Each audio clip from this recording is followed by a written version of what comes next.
Praise God. Salamat sa Diyos na patuloy na kanyang pagliligtas sa bawat isa ay bukas, mga kapatid, sapagkat hindi lingid sa inyong kaalaman na tayo ay sa lugar natin, tayo pa ay nasa kapayapaan, hindi kagaya sa ibang lugar na sila ay magulo, mga kapatid. Kaya isang pasasalamat yun para sa ating lahi at sa ating lugar, mga kapatid, sapagkat sa ibang mga lugar nakatingala sila sa langit, inaabangan nila kung may missile na babagsak. Gusto nyo bang ganoon, mga kapatid? Pero sa atin, nakatingala tayo sa langit na nagpapasalamat sa Diyos. Pagpapakan natin ang Panginoon, mga kapatid. Praise God. Kaya kunting patotoo, yun nga, pinag-celebrate ang ika-7, yung pagbubukas ng Diyos sa pamamagitan ng Santong Espiritu sa ating kakapagturo ng iyong pagtakas. Pinaliwanag niya na 7 years pa lang, pero 8 years na yung mga bilang, pero 7 pa lang kasi nga yung action, 1 taon pa bago nangyari yung pagtakas. Kasi 2016, kung bibilangin mo anong taon ngayon, 2024, di 8 taon na yon. Pero pinaliwanag po ni Pastor Efren na pagbasa pa lang, pero yung reality, yung pag-aksyon, 1 taon pa bago nangyari. Kaya nasa 7 taon na tayo. Kaya sabi niya, nagbabalda siya. Akala nyo, sumubra na tayo sa ating paghahanda. Pero hindi, pang 7 taon pa lang tayo ngayon.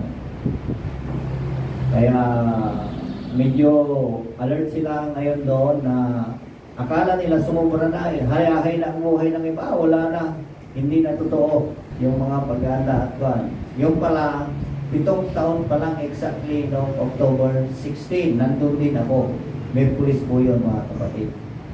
Kaya sabi, ako man din ang paniwala ko na tayo lang ang nakabasa, ay hindi pala. Nabasa rin nila ng iba, kaya lang tayo ang nakatunawa, mga kapatid.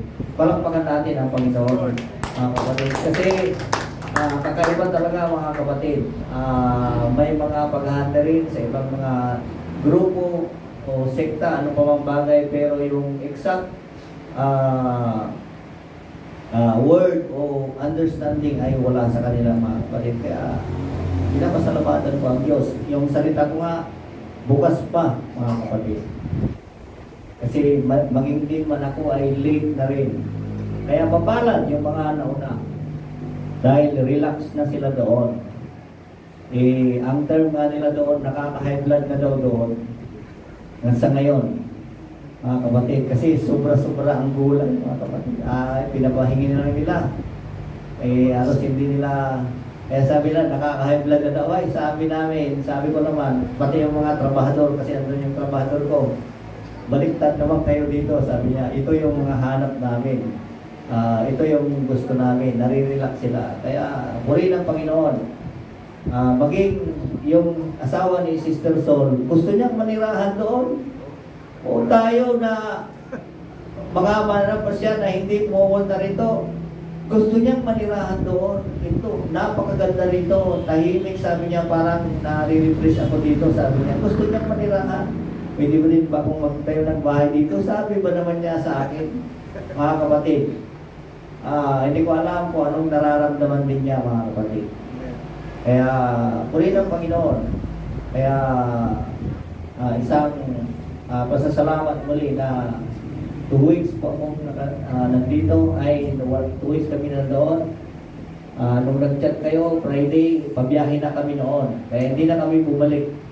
Dumiretso na kami hanggang linggo, mga kapatid. Kaya, kung ako ang tatanungin, mga kapatid, kung ako ang masusunod sa sarili ko, gugustuhin ko na doon. Pero may plano o may kuha ng Diyos para sa akin, para sa ating lahat, mga kapatid. Kaya, I'm not be considering myself na ako ang nag-i-scripture dito. Kaya sabi ko kay Pastor Ipra, pwede mo akong palitan anytime. Magmula nung panahon na namatay si Pastor, sabi ko sa kanya, kahit na hindi na ako tumayo, okay lang sa akin yon. Pero hindi ko alam kung kalooban ng Diyos. Sinusunod ko lang, naglilingkod din lang ako mga kapatid. Gusto ko lang ipakita sa Diyos na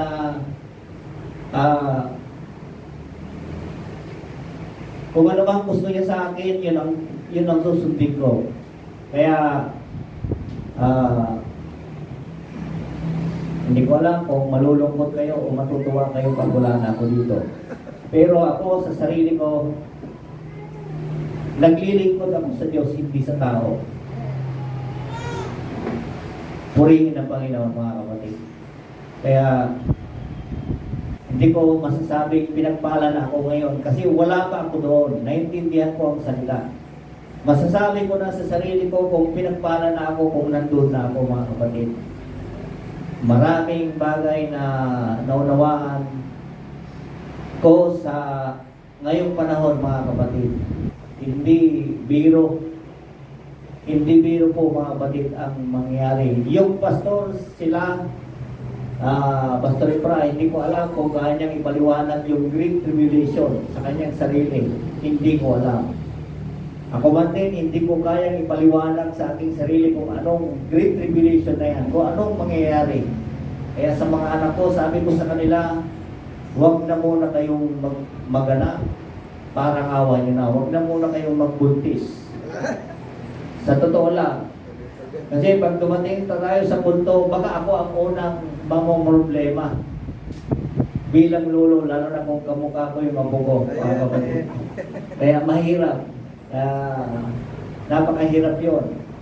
Swerte ni Sister Glo dahil nga mga dalaga, binata na itong mga kanya. Hindi ko alam kung magkakakuha ba kayo, Sister Glo? So, ay, meron na. Meron na. Alam nyo, yung lula ang unang mamumroblema pag may karamdaman din yung mga apo na yan. Hindi nyo ba alam yun? May kapatid. Kaya purihin ng Panginoon. Hanggat naglilingkod ako sa Diyos, kasama nyo ako mga kapatid. Dahil naniniwala ko na ang Mother Church na ito ay hinintay ng Diyos, Pastor. Kasi kung walang may liligtas na taga rito yung Mother na Church, ay baka hindi fulfill ang Iglesia nito, mga kapatid. Isipin niyo, tandaan ninyo, yun yung unang inisip ko. Noong panahon na narinig ako, 2 buwan na lang, 1 taon na lang, tinawagan ako ng pastor, Brother Joseph, pumunta ka na dito. Delikado na. Nung may mga pastor na nagsabi sa akin noon, pero sabi ko, hindi papabayaan ang Mother Church. Makakahabol ako, maliligtas tayo mga kapatid. Yun ang paniwala ko. Kaya parapakan natin ng Panginoon. Lahat sila dito nanggaling mga kapatid. Kaya pinag-pray nila ito sa totoo lang na ang mga taga Santa Maria makarating din doon mga kapatid. Kaya purihin ng Panginoon sa umagang ito. Kunti lang naman ito. Romans chapter 14 verse 17 hanggang 19 lang ito. Sapagkat ang kaharian ng Diyos ay hindi ang pagkain at Panginoon, kundi ang katwiran at ang kapayapaan at ang kagalakan sa Espiritu Santo. Verse 18, sapagkat ang sa ganito ay naglilingkod kay Kristo at kalugod-lugod sa Diyos at pinapatunayan ng mga tao. Verse 19, kaya nga sundin ang mga bagay na makapagpapayapa at ang mga bagay na makapagpapatibay sa isa't isa. Ibalik mo doon sa 17. Maraming ito, doktrina ito mga kapatid, ng maraming sekta. Ano bang bawal sa Katolikong kainin? Hindi nyo alam? Hindi kayo Katoliko dati? Yung inatang. Alam nyo ba yun? Sa sementeryo, pag ngayon, pista ng mga buhay, mag-iwan ng mga pagkain dyan. Tapos, pag nawala at binalikan nung namatayan, sabihin, ay, nagutom yung mahal ko. Pero iba ang kumain. Pero bawal kainin yun, sa totoo lang. Nung bata kami, yung lola ko naglalagay sa altar ng mga pagkain. Minsan, nagugutom kami, ay kakainin namin. Sabi ng lola, ay salamat. Santo, kinain mo yung pagkain mo. Kalain mo yun, bawal. Totoo po yun, doktrina po ito. May mga bawal talaga. Dito kasi kung babasahin natin sa Romans hanggang sa taas yan, ganito yung pinapaliwanag mga kapatid. Na sa mga unang mga tao talagang may mga pati bang 7 Adventist, ganun din eh. Oh, doktrina nila ito. Ng pagkain ay napakahalaga, hindi sila maliligtas kung kakain sila ng bawal. Ano pa ba? Mga Muslim. Sa Seventh-day Adventist, bawal din ang karne. Bawal, puro gulay ang pagkayan. Sa Muslim, ano bang bawal? Baboy na? Baboy o yung INC. Yung mga, no, maraming bawal. Sabi ko sa inyo eh, doktrina ito. Mga kapatid, UPC, alam niyo ba ang bawal? Sa kabalo, bawal din sa kanila. Oh. Pero ang paliwanag dito, kung sa budhi mo hindi mo kayang kainin, okay lang naman. Walang problema doon. Pero hindi pinagbabawal ng Biblia. Lahat naman tayo may mga ayaw tayong kainin. Kahit na ipilit sa'yo, ayaw mo eh. Ano bang ayaw niyong kainin? Ang palaya, mostly sa mga bata, yung ayaw nila ang palaya. Si Mrs. favorite niya yung buro. Yun naman ay favorite ko noon. Ngayon hindi na. Kasi may pangyayari sa buhay ko, ng bata ko, na kumakain ako ng buro, kasabay ko yung pusa. Huwag na natin ipaliwanag, baka ayaw nyo na yung buro. Basta alam nyo na siguro. Kaya magmula noon, ayaw ko na yung buro, mga kapatid. Kaya budhi ang pinag-usapan. Dito mga kapatid, may naintindihan ako dito na nagturo si Pastor Chiptip. Sapagkat ang karya ng Diyos ay hindi sa pagkain at sa pag-inom. Sa pagkain pa lang mga kapatid, marami nang nagpo-problema dito.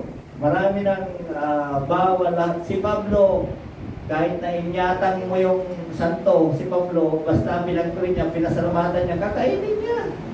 Mga kapatid, sa atin, kung babasahin mo, yung Romans, hindi ko lang alam sa ating mga kapatid o yung mga missionary noon, kung lahat ng pinakain sa kanila yung kinain din. Hindi ko alam, mga kapatid. Basta pinag-pray, ayos na yun. Wala nang problema. Mga kapatid, kaya maraming grupo na indoktrina nila ito. Si Brother Ray ay gusto kong dibatihin dito yung sa hindi kumakain ng dugo sa bagay, kung budhi naman yung ibig sabihin kung budhi, yung budhi kasi ayaw mo yung pagkain. Ayaw mo. Pero kung gusto mo, baka magkasala ka, gusto mo rin kainin. Favorite mo rin, mga kapatid, hindi pwede yun. Kaya, at pag-inom. Yung pag-inom, pinaliwanag doon, mga kapatid. Narinig ko si Pastor Jimty.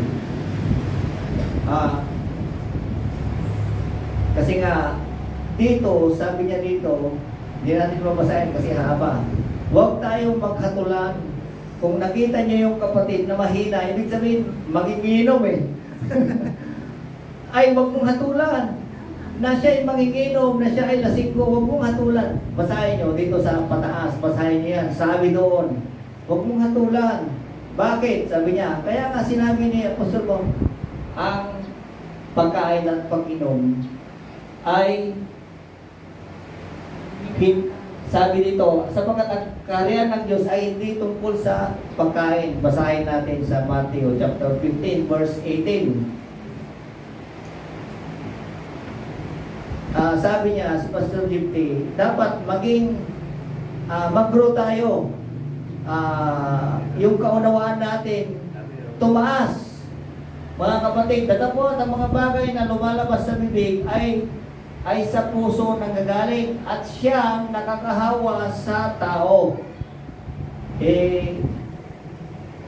Kaya kung madaldal ka, tama ba ang term, maraming pwedeng lumabas na magkakasala ka o di kaya hahawa ang tao. Pero kung matakaw ka at marami kang ininom, maraming inumin na soft drinks, tubig, juice, ano pa ba? Energy drink, ay mag-ingat kayo. Ang nagbabawal dyan ay ang doktor. Kasi ang energy drink din ngayon mga kapatid, delikado din pala. Yung cobra, marami nang namatay sa amin yan. Sa totoo lang, hindi kinagat. Hindi. Hindi, joke lang yun mga kapatid. Totoo yun, ininom. Hindi kinagat ng cobra. Kundi, kilala nyo yung Sister Glau, yung nabotis mo natin, yung na-dialysis, yung bata pa. Ang mamaer. Araw-araw, ang nirinda niya kasi cobra sa alas 10, kasi construction, alas 10, umiinom ng gano'n, tapos sa alas 3, umiinom ng gano'n, sa batang edad, ilang taon na yun, maalala nyo ba? Parang high school graduate lang, di ba? Nag-dialysis, tapos namatay. Oh, di ba? Yung mga alak na yan, may talagang mamamatay ka dyan sa alak. Hindi naman pare-parehas ang alak, mga kapatid. May percentage yan, may 5%, tama ba ako? 5%, 20%, 28%, 35%. Kung gusto mong mapadali ang buhay mo, 100% ang inumin mo. 100% na rin patay ka dyan. Totoo yun, mga kapatid. Pero kung yung percent lang na mababa, alam nyo ba, pinag-aralan ko, maganda pala sa mga ugat-ugat, pati sa mga kolesterol, mga kapatid. So sa Panginoon, pinaliwanag ni Pastor Gypty, hindi mo pwedeng hatulan dahil nga sinabi ng Biblia na hindi naman yung makakapagpahamak sa Kanya, pwede naman siyang makarating pa rin sa kaharian ng Diyos. Sapagkat ang Panginoon at ang kaharian ng Diyos ay di tungkol doon. Kundi, balik mo doon sa 17. Kundi ang katwiran, yan o, tingnan nyo mga kapatid, maliwanag, at ang kapayapaan at ang kagalakan sa Espiritu Santo. Ano bang katwiran? Kaya siguro hindi ko na papaliwanag kung ano ang katwiran. Alam ko na may mga taglay kayong katwiran ng salita ng Diyos sa inyong mga paglilingkod, sa inyong mga pananampalataya. Pero i-consider nyo itong katwiran na ito. Ito ang pinaka-pangunahing katwiran ng Diyos. Alam nyo? Sino nakakaalam? Bigyan mo ng isang daan. Matthew 6:33. Diba? Tingnan mo. Yan yung pinaka-unang katwiran ng Diyos. Yan. Unahin mo muna ang Diyos. Unahin mo muna ang Diyos. Yan yung unang katwiran. Bakit sinabi rin sa Ecclesiastes? Kasi nga, yun yung katungkulan ng tao na maglingkod sa Diyos, mga kapatid. Kasi sila, balik mo doon sa 17. Yun. Ayan ang katwiran. Yun yung, sa alam ko, hindi ko lang alam kung anong unang katwiran ang pinaniniwalaan ninyo. Pero sa akin, yun yung pinakauna para sa akin, mga kapatid. Kapayapaan. Magulo ba sa inyong lugar, mga kapatid? Sa ibang lugar, mas magulo. Sino minsan nagkukwentuhan kami doon, mga balong, Brother Peter, Brother Peter Lasing. Sabi ni Brother Malone, boy, ay, punta ka sa Lebanon. Kunti na ang lalaki doon, boy. Pagdating mo doon, sigurado, makakapag-asawa ka ng marami. Sa totoo lang, magulo walang kapayapaan. Yung mga sundalo nila, mga patay na. Mga, yan, sabi niya, sigurado, kunti na ang lalaki doon, sabi niya, mga kapatid.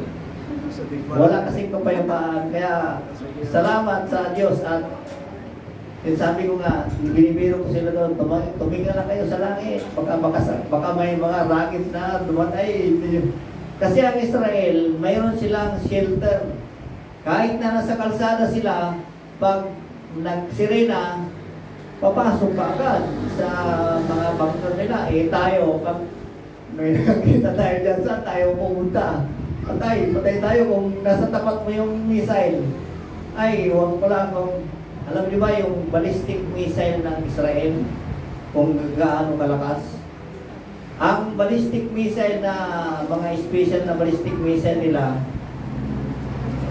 pag sumabog yun, at yung usok nun, may gas yun. Alam niyo ba yung leader ng Hezbollah? Dahil nga ang Iran, galit ang Iran, dahil nga pinatay ng Israel yung leader ng Hezbollah. Kaya bumanti sila ng mga rocket noong nakaraan, 200 rockets yun. Ang ginamit ng Israel na missile, yung leader ng Hezbollah, alam niyo kung nasaan siya? Nasa ilalim siya ng basement. Bakit patay pa rin? Tinira ng ballistic missile at yung usok pumunta sa ilalim ng, siyempre lahat naman ng basement may exhaust yan. Kung walang exhaust yan, patay din sila lahat doon. Kasi yung pinakailalim dyan, may contents na mga gas na yan eh. Hindi natin alam kung anong gas, nitrogen gas. Basta ganon, patay pa rin. Hindi nga tinamaan doon sa mga mortal, pero sa gas siya namatay. Ganon katindi mga kapatid ang missile. Kaya yung basement, walang kwenta. Sabog pa rin, wasak pa rin. Pero hindi gagawin ng Diyos yun. Dahil nga may pag-iingat ang Diyos, diyan natin makikita mga kapatid. Palapakan natin ang Diyos mga kapatid. Kaya tayo, kapayapaan. May verse ako dito mga kapatid. Sandali na lang. Hebrews chapter 12 verse 14. Ito yung alam kong pinakaunang kapayapaan din eh. Sundin nyo ang kapayapaan sa lahat ng mga tao. Walang diskriminasyon. Huwag lang sa mga kapatid. Huwag lang sa mga kapitbahay nyo. Huwag lang. Lahat. Mga kapatid. Mataas, mababa, mataas. Lahat yan. Ito yung kapayapaan. Maging ang mundo, ito yung gusto nila. Lahat ng tao magmahalan. Lahat ng tao may kapayapaan. Pumunta ka kung saan bansa. Payapa. Lahat. Pero yun ang delikado, sabi ng Biblia. Na baka may biglang pagkawasak na mga kapatid. Kaya at pagpapakabanal na kung wala ito'y sino man na hindi makakakita sa Panginoon. Hindi ko na yung kapayapaan, ang kapayapaan ay sa puso, mga kapatid, ng isang tao. Hindi sa komunidad. Sa atin kasi hindi ko naman alam, hindi ko nababasa ang inyong mga puso kung may kapayapaan nga kayo. Diyos ang nakakalam at sa inyong sarili. Kaya sikapin ninyo, baka magkasakit kayo ng kung ano-ano, kung wala, hindi kayo payapa. Sister Ed, sa totoo lang, testimony ito, nagkon siya, na-stress. Hindi ko alam, hindi naman niya sinasabi kung may problema siya o ano. Pero ang nakikita namin, nag-games kasi. Games. Kaya pumayat, tapos parang nagpalpitit yung puso niya. Nataon na si Dipti nandoon na humingi siya ng advice kung anong gagawin ni Sister Ed. Buti naman tumama yung mga nireseta niyang mga vitamins. Okay na siya ngayon. Masaya siya ulit, mga kapatid. Kaya yung kapayapaan mahalaga sa tao. Bakit? Kung wala kayong kapayapaan sa sarili, ito naman kasi sa lahat ng tao, wala na akong pakialam kung lahat ng tao ay pwede kayong papayapain o papapayapain ng sarili nyo. Mas maganda po yun, mga kapatid. Kasi yun ang sabi ng Biblia. Pero unang papayapain ninyo ay yung sarili, yung puso nyo, mga kapatid. Kasi hindi nabibili daw ito. Sabi ng mga taga-Sidar. Totoo naman, is sino bang nakarating na sa Sidar? Palagi.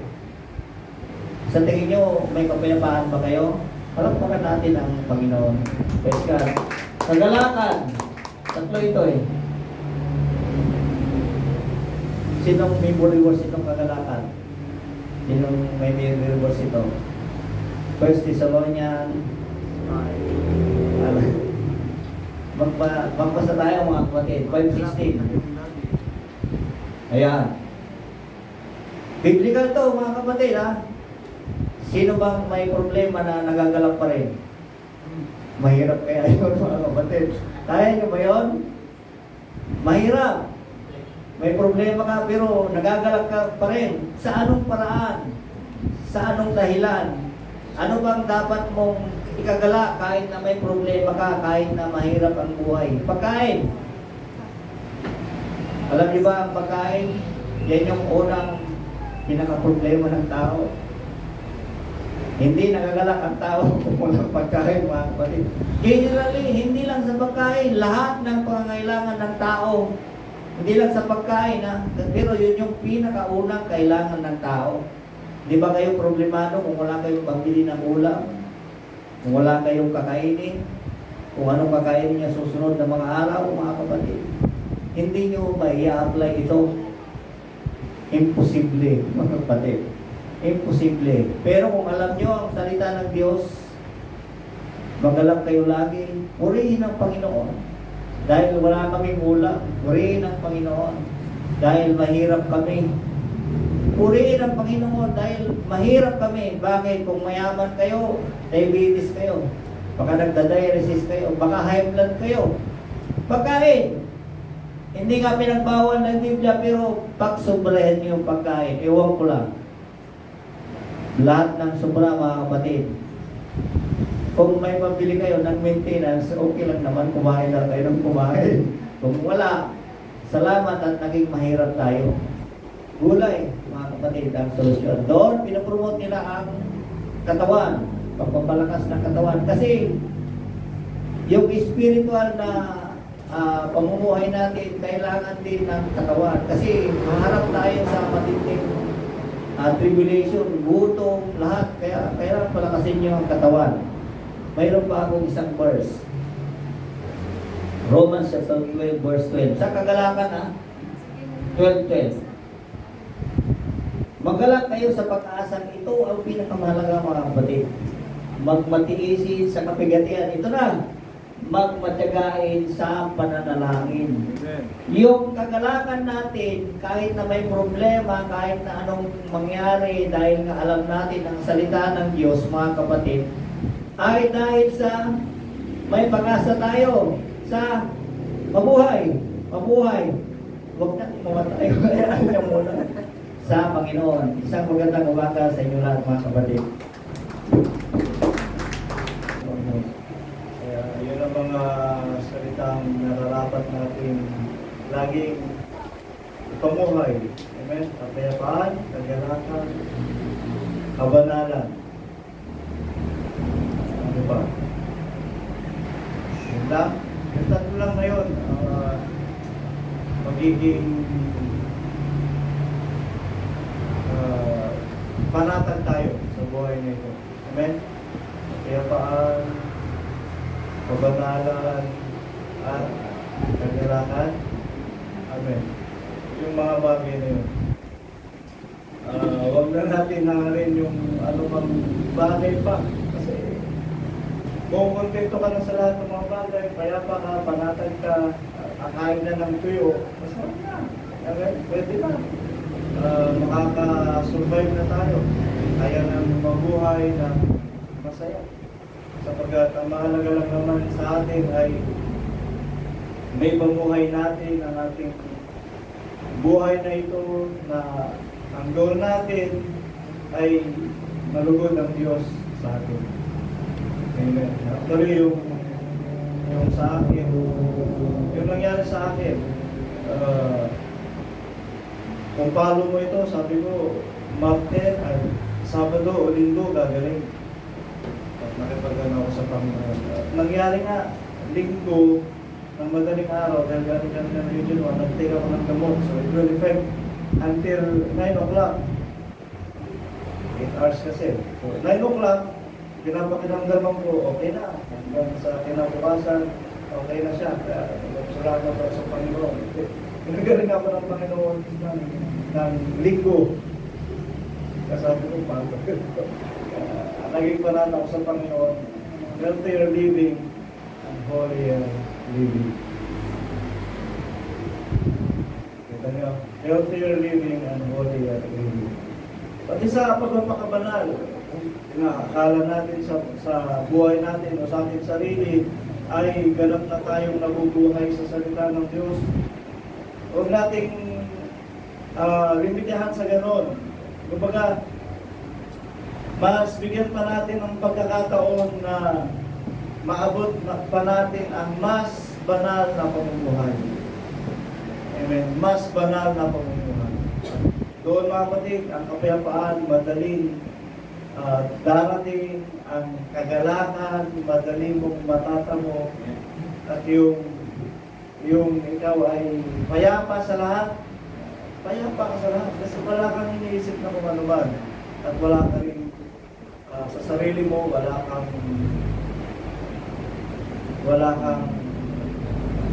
yung bang pakiramdam mo malinis ka sa Panginoon. Amen.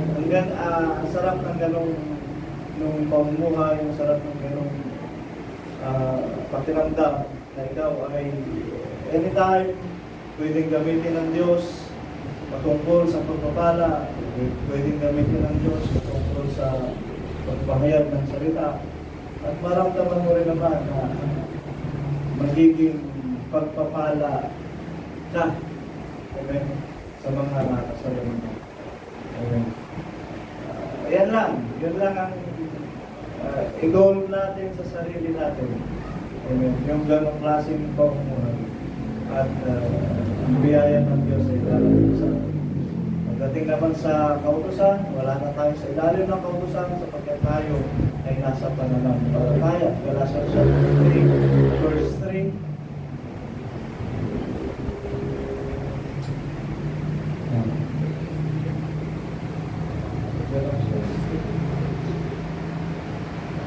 Colossus 3.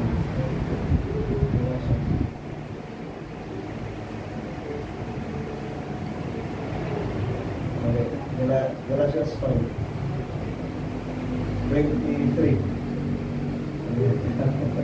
Ang basa. Ay, mali.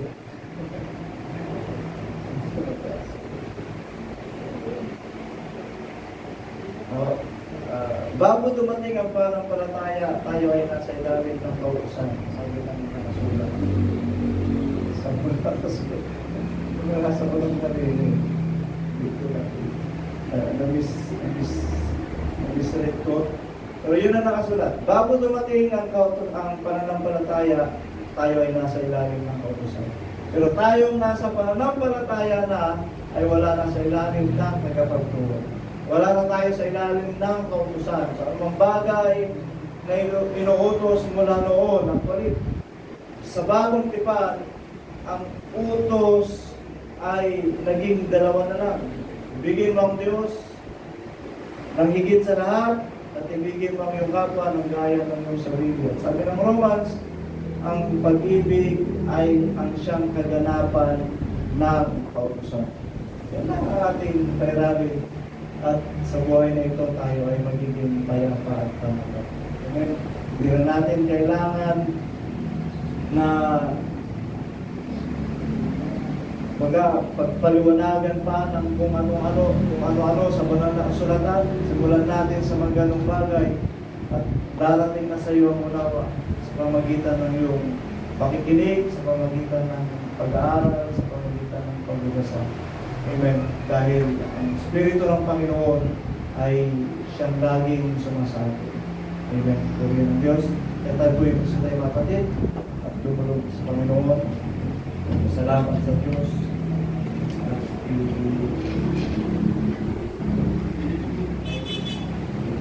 ilagak natin ang ating mga sarili sa pangalan ng Panginoon. Tawag ko natin, I have come and bow down at your feet. O Lord God, salamat po Panginoon sa araw na ito. Binigyan ko muli ng pagkakataon na sa iyo ay sumamba. Hallelujah. Yes, Lord. At your feet. Salamat po Diyos. Salamat Panginoon. Mga kapatid na ito ay naririto dahil sa udyok ng iyong Santong Espiritu. Kailangan namin sumamba, kailangan ka namin unahin. Sa unang araw ng isang linggo ito, kailangan ka namin papurihan at sambahin sapagkat ito ang nararapat. Sa unang araw ng isang linggo ito, kailangan ka namin. Kailangan namin idulog sa iyo ang aming mga sarili sa iyong bendisyon upang maging pagpapala ang mga susunod na araw ayon sa iyo ay dumulog sa Panginoon. Kami ay sumasamo sa iyo, Diyos. Panginoon, sa aming paglapit sa iyo, Panginoon, tanggapin mo ang bawat isa sa amin. Ang aming mga pagdaing, ang aming mga pagpupuri, pasasalamat at pagluwalhati, nawa ay maging mabangong samyo sa iyong harapan, Panginoon. O Lord, ang mga pagpapahayag mo ng iyong mga salita na kinakailangan namin mabuhay sa pag-ibig, kailangan namin mabuhay, O Diyos, sa pananampalataya. At kasama nito, Panginoon, ang kagalakan, ang kapayapaan, at ang kabanalan, O Diyos, ay darating sa amin ayon sa mga pagkakaunawa na pinapahayag mo sa pamamagitan ng iyong Santong Espiritu na siyang namamagitan sa amin upang kami ay ituwid sa lahat ng aming mga kaisipan, sa lahat ng aming mga kalooban, sa lahat ng aming mga ginagawa, O Diyos. Ikaw ay aming itinatas. Ikaw, Panginoon, ay aming tinuluan. Ang iyong dakilang kapangyarihan na gumagawa sa amin. Ang kapangyarihan ng iyong kalakasan na siyang nagpapalakas sa bawat isa sa amin. Panginoon, patuloy mo bendisyonan ang bawat isa na narito sa bahay ng iyong Espiritu Santo, Panginoon, na huwag kami itong lubayan, kundi bagos ituro sa amin ang nararapat na pamumuhay patungkol sa katuwiran, patungkol sa kabanalan, patungkol sa pananampalataya, O Diyos, upang kami, Panginoon, ay magabayan sa tamang daan, magabayan, Panginoon, sa tamang kaisipan, sa katuwiran mo.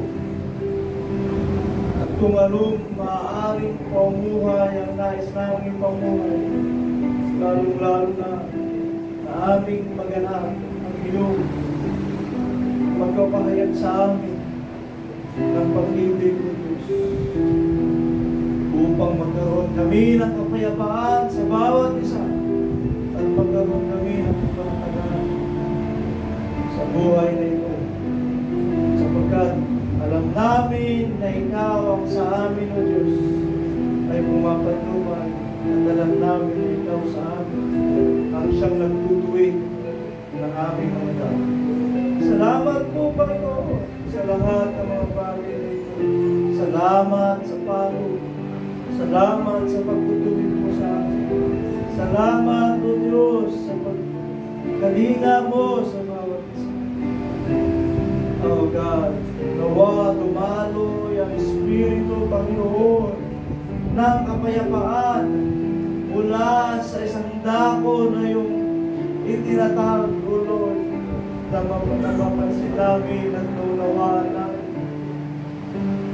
O Lord, na sa lugar na yun ay tinawag mo ang maging payapa sa Lord. Kahit mayroong kasalatan, kahit mayroong mga bagay na hindi namin masunod ang gusto ng aming mga sarili, ngunit Ikaw ang nasusunod sa buhay o Diyos ng mga kapatid. At ang kapayapaan ay dumarating kasama ng kagalakan at ng kabanalan na pamumuhay ng mga kapatid na yun. Kaya Panginoon, salamat po sa iyong pangunguna sa bawat isa sa amin, na pinangyayari mo ang iyong mga salita. At kami, O Diyos, ay nagkakaroon ng katunayan ng mga saksi sa aming mga sarili na pinangyayari mo ang mga salita mo ito sa iyong mga lingkod na iyong pinili. Yung siyang nagaganap ayon sa pagkahirap at sa pagkapili mo sa iglesia na ito. Kaya Panginoon Jesus, salamat po sa unawa, salamat po sa karunungan at sa kalaman. Patuloy po pinagdadaan sa bawat isa. Narito muli, tinatas ko sa iyo mga kapatid na ito. Kasama ng aming mga kapatid na nasa online na natutunan. Panginoon, pagdalain po ang bawat isa ng isang kaisipan, pagkakaisa, pagdalain ng Panginoon, ng iyong Santong Espiritu, na isang Espiritong gumagawa at tumikilos sa bawat isa. Nawa, ito rin naman ay maramdaman at makilala o Diyos ng bawat isa. Kinadakilan na natin ang pinupuli sa kadakilaan ng iyong mga gawa, sa kabanalan ng iyong kapatid.